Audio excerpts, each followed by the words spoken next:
WVFS Tallahassee, 89.7 FM, the voice of Florida State.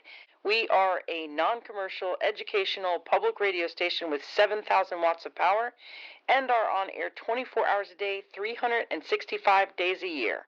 WVFS has faced budget cuts over the last decade. The cascade began a few years after the financial crash of 2008, and each year the funding for organizations like ours was cut and cut. We were already operating on a shoestring budget for running a 24-hour-a-day federally licensed broadcast facility and have had to manage without, forfeiting needed supplies, student travel to conferences, and foregoing special events the station used to host. We have kind of seen a decrease in our funding over the years as, I guess, we're kind of treated like we don't matter that much anymore. Like, we aren't making that big of a difference, which isn't true. Like, everybody that I've known that has worked at the radio station their life has been impacted immensely in a positive way through their experience at the radio station, and I think it's a really important thing for us to keep going for future generations. Misha has fought for this station for as long as she's been here, and our budgets and stuff have been in decline, just because radio isn't as popular as it once was, and we got our funding from SGA. And the people that we work with do their hardest because they also, the people that, hear us and hear our proposals and stuff, or hear Misha's proposals, understand the value of the radio station. But in general, people's priorities are not with a radio station.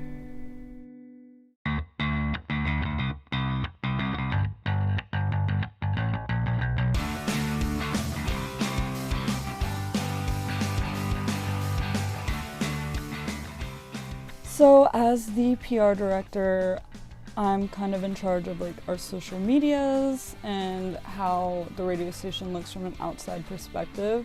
We say that PR acts as the face of the station, so PR members are always tabling at events and working on in-person promotion and social media promotion. We also help organize events like the birthday bash. Also merchandising, so we help create new merchandise and sell merchandise. The program director has a few key responsibilities, but main among them is ensuring a 24/7 broadcast 365 days a year. Obviously it's been a little complicated with the pandemic and such, but generally speaking, that's the main responsibility: programming, scheduling DJs, making sure that there are DJs. And there are a few other responsibilities. I am also considered the chief announcer, so what that means is questions regarding how to DJ in the booth, how to announce, what is, I guess, the model of what you want to do on air, I'm sort of referred to. So as the music director, I'm responsible for the oversee and upkeep of catalog operations at the station, which involves kind of screening all of the music that gets sent to the station. We don't get quite as much physical music these days. A lot of promoters prefer to do digital distribution, but I get about 300 emails a day that I have to sift through and look for new music, pick out the good stuff, the stuff we might want to feature on the station. But we still do get some CDs as well, and the 89 also operates off of a physical catalog. We have about 30,000 CDs and 4,000 vinyl records in our catalog.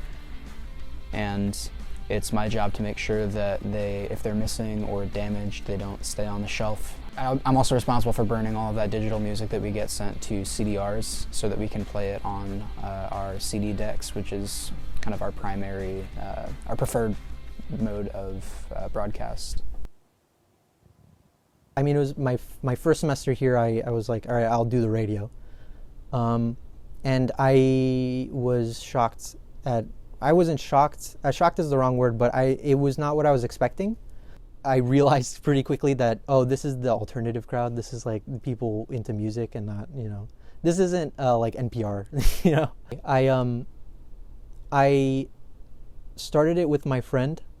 We went together just kind of like supporting each other because we didn't want to do it alone. And from there, I've just met the type of people that I like hang out with and stuff. My favorite part of being the music director is feeling like I'm contributing to the history of the station in my own kind of small way. I really like going back in the catalog and seeing like all these artists that have this, long history of having releases of V89 and seeing the ones that were added during my time. It's very fulfilling to know that I'm kind of leaving an impact on the station's history. I was kind of feeling lost, like with my identity and like in need of a community, and I felt like the radio station would be a perfect place to find like-minded people.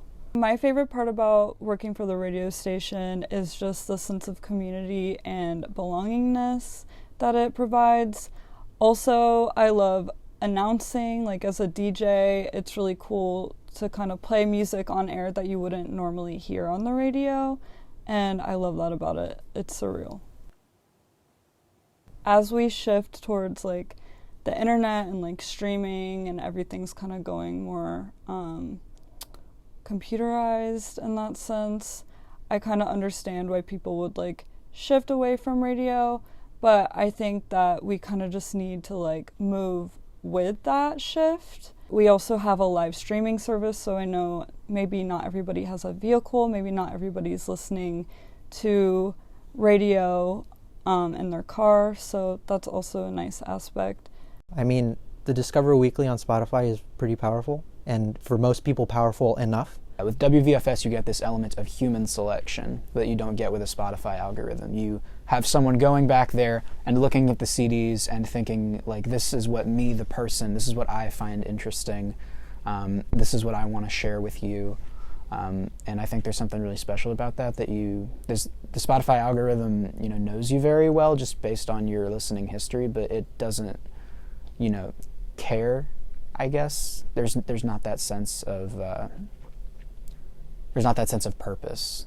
There's not that sense of connection between, a person here in the DJ booth and a person listening in their car. Over the years, we've heard the doomsday quips repeatedly that radio is a dinosaur medium.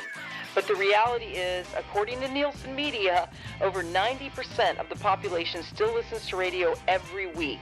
And even in the face of streaming and satellite options, there is no sign of that slowing.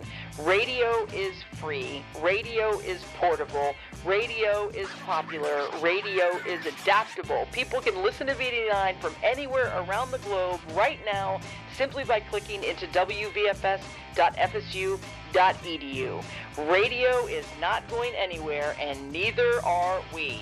Viva la V89!